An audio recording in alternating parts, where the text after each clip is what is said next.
చంద్రబాబు నాయుడు గారు, మీరు మాజీ ముఖ్యమంత్రి వైఎస్ జగన్మోహన్ రెడ్డి గారిని ఉద్దేశించి అసెంబ్లీలో తల్లికి చెల్లికి వాటా ఇవ్వలేనోడు అని చెప్పని మాట్లాడడం ఎంతవరకు సమంజసం అనేది మీరే చెప్పాలా, జనాలు కూడా ఆలోచించాలా ఒకసారి.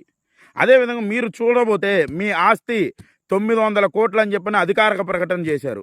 అదేవిధంగా మా ఆస్తి 1,00,000 కోట్లు అని చెప్పని మీరు ఏర్పాటు చేసిన బహిరంగ సభల్లోనే బహిరంగంగానే జనాల ముందే మీరే చెప్పారు, మీరు మీ భార్య.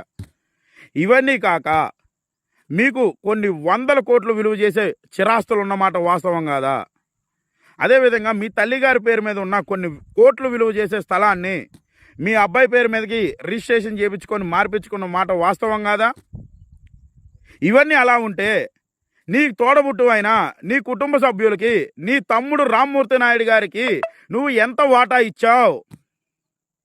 నీ ఆస్తిలో, నువ్వు సంపాదించిన ఆస్తిలో నీ తోడబుట్టువులకి నువ్వు ఎంత వాటా ఇచ్చావు చంద్రబాబు నాయుడు గారు?